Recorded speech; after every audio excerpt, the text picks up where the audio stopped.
সাংবাদিকদের মুখোমুখি শুভেন্দু অধিকারী আবারও নজর রাখবো। আপনি কিভাবে ফেরেববাজিটা করছেন? পয়েন্ট 1,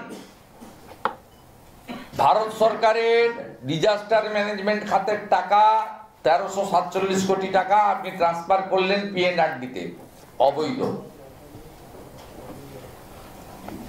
ডিজাস্টার ম্যানেজমেন্টের কাজ না করে আপনি পিএনআরডির মাধ্যমে আপনার ছবি লাগানো বাংলার বাড়ি কর্মসূচিতে ভোটের আগে এই টাকা আপনি বিতরণ করতে করলেন।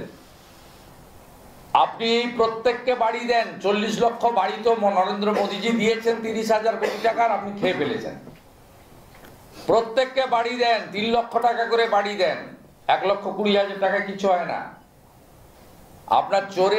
আপনার ভাইরা যারা চোরেরা আছে, বালিগুলোতে যা করেছে তাতে কোনো বাড়ি টাকায় হয় না। আপনিও জানেন, আমরাও ভালো করে জানি। এবং বাড়ি পেতে গেলে ন্যূনতম 10,000 থেকে 20,000 টাকা আপনার পঞ্চুবাবুদের দিতে হয়, তা সবাই জানে। প্রশ্ন 3, শেষ প্রশ্ন। টাকা ভারত সরকারের, আমরা কখনো বলি না বিজেপির টাকা, কখনো প্রধানমন্ত্রীর টাকা বলি না নরেন্দ্র মোদীজির টাকা, আপনারা বলেন। পূর্ব মেদিনীপুরের ময়নায় 2টো গ্রাম পঞ্চায়েতে লক্ষ্মীর ভান্ডারের টাকা আটকে রেখেছেন 6 মাস ধরে।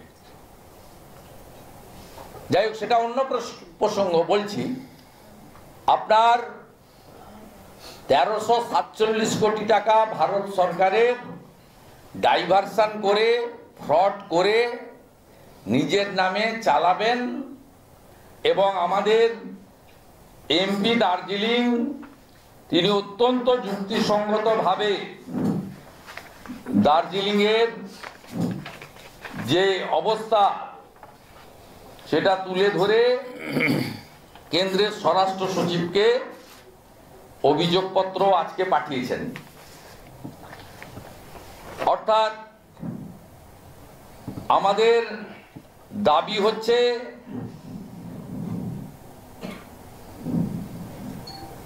ক্যাগ অডিট করানো হোক। আমাদের প্রথম দাবি হচ্ছে ক্যাগ অডিট করানো হোক।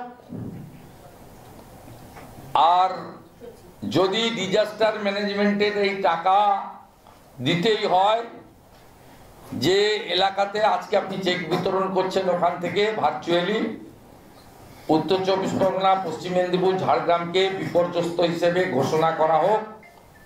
কারণ আমাদের যে গাইডলাইন রয়েছে ডিজাস্টার ম্যানেজমেন্টের, সেই গাইডলাইনের কমপ্লিটলি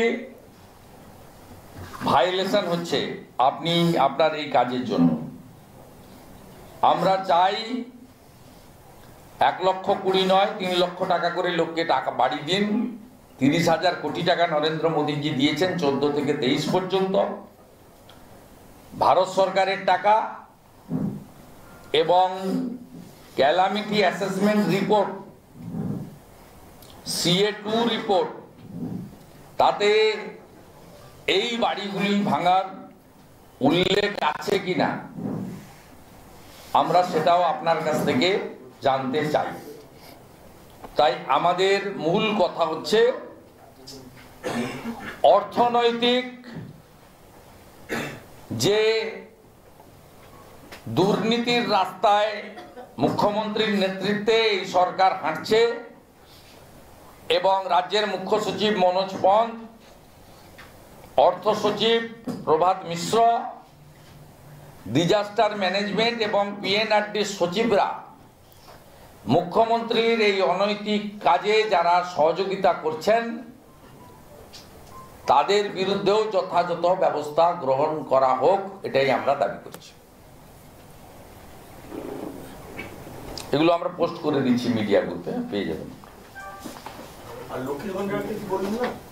আমি ওই দিন বলেছি, পরশুদিন ময়নার রাসে গিয়ে, যে 2টো গ্রাম পঞ্চায়েতে লক্ষ্মীর ভান্ডারের টাকা 6 মাস ধরে দিচ্ছে না। আগামীকাল স্থানীয় বিধায়ক বিজেপির অশোক দিন্দার নেতৃত্বে ময়নাতে বিডিও অফিসে শান্তিপূর্ণ ডেপুটেশন বিক্ষোভ হবে এবং তারপরেও না হলে যেটা করণীয় আমরা করব, কারণ আমরা সবসময় মনে করি যে সরকারি অর্থ কোনো ব্যক্তি বা কোনো দলের অর্থ নয়। আমরা কখনো বলি না যে পশ্চিমবাংলার 7 কোটি মানুষকে মাথা পিছু 5 কেজি করে চাল বা গম প্রধানমন্ত্রী অন্ন সুরক্ষাতে তাদের যে 82 কোটি লোক দেশে পান ভারত সরকার দিচ্ছে 7 কোটি মানুষকে পশ্চিমবঙ্গে। আমরা কখনো বলি না বিজেপি তো আপনাদের চাল আর গম দিচ্ছে।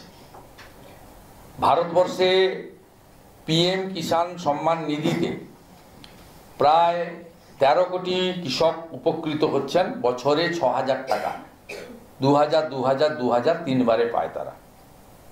পশ্চিমবঙ্গে 50 লক্ষ কৃষকের নাম পাঠিয়েছিল রাজ্য সরকার, পুরোটাই কেন্দ্র সরকার তাদের দিয়ে আসছে 2021 সাল থেকে। 73 লক্ষ প্রান্তিক কৃষকের পাওয়ার কথা, ধর্ম দেখে এবং বিজেপি যারা করে তাদের নাম পাঠাননি ওনারা।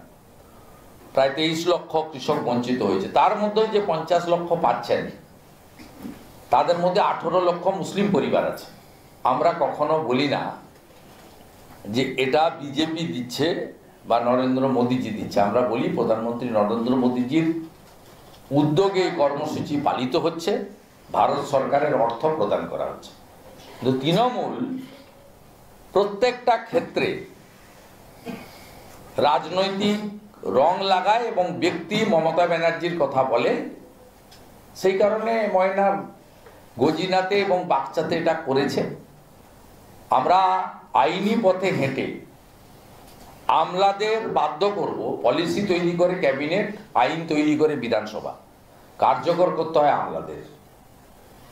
ময়নার বিডিও, পূর্ব মেদিনীপুরের ডিএম ও রাজ্যের যারা দায়িত্বে আছেন আমলারা, তাদের বিরুদ্ধে ব্যবস্থা হবে যদি না তারা সমাধান করেন 2-3 দিনের মধ্যে।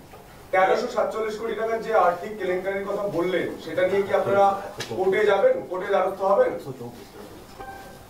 কোর্টে দ্বারস্থ হবেন? এই 1347 দেখুন, যে অ্যামাউন্টটি ডাইভারশন হয়েছে, যে অ্যামাউন্টটি ডাইভারশন হয়েছে তার কাগজ আছে। প্রথম ফেজে মোট 1347 কোটি টাকাই ডাইভারশন এরা ফেজ ওয়াইজ করবে। ফার্স্ট ফেজে 134 কোটি টাকা ইতিমধ্যে ট্রান্সফার করেছে।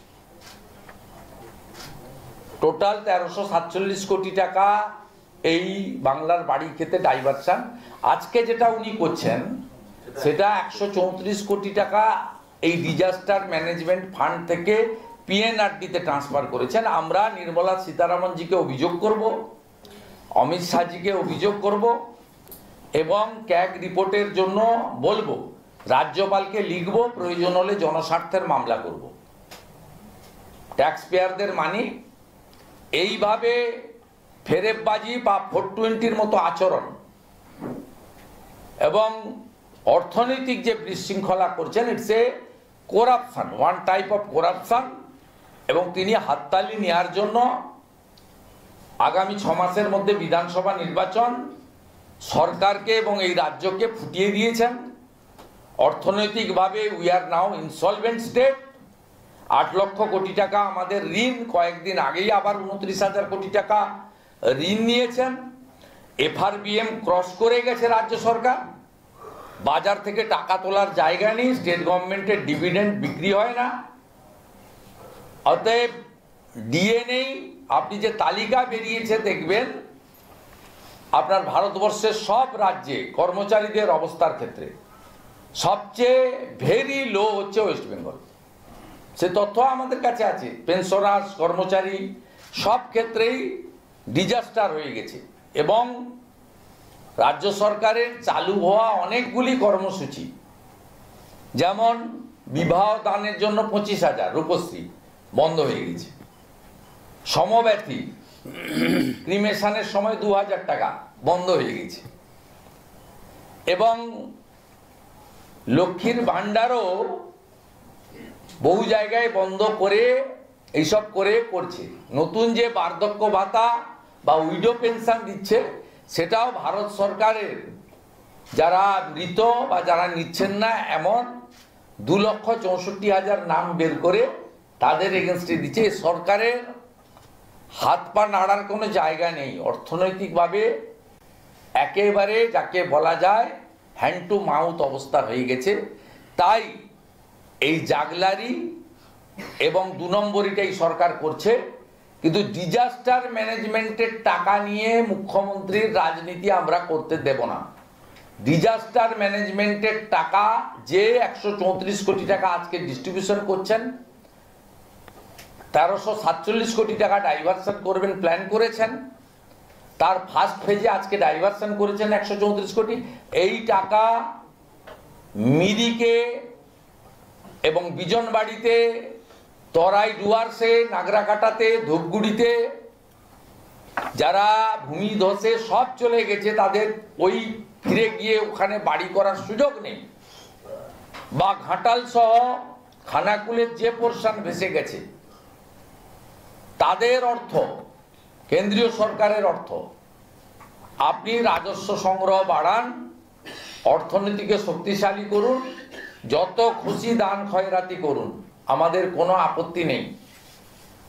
3 লক্ষ টাকা করে বাড়ি দিন, 1,20,000-তে বাড়ি হয় না, সবাইকে দিন। কিন্তু সাথে সাথে নরেন্দ্র মোদীজির নেতৃত্বে ভারত সরকার প্রধানমন্ত্রী আবাস যোজনায়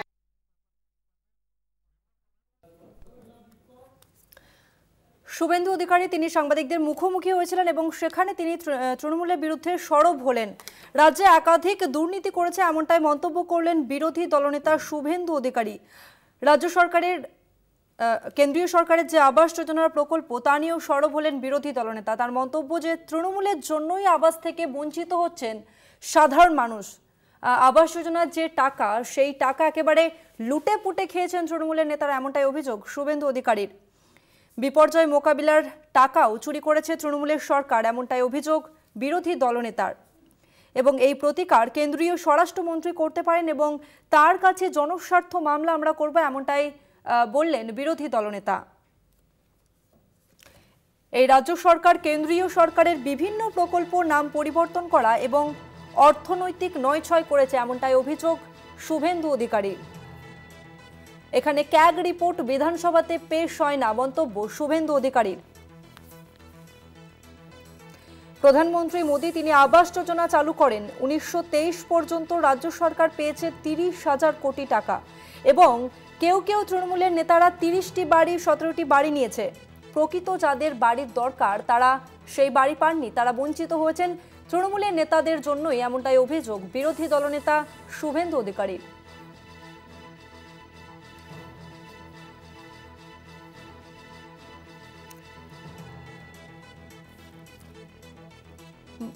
বিরোধী দলনেতা শুভেন্দু অধিকারী তিনি আরও অভিযোগ করেন যে মুখ্যমন্ত্রী আজকে কেন্দ্রীয় সরকারের দেওয়া ফান্ড থেকে দিচ্ছেন বাংলার বাড়ি প্রকল্পে নাম দিয়ে। কেন্দ্রীয় সরকার ডিজাস্টার ম্যানেজমেন্ট এই টাকা দেয়া হচ্ছে এবং এটা হতে পারে না, এই টাকা অন্য দপ্তরকে দেয়া যাবে না, এমনটাই অভিযোগ বিরোধী দলনেতার।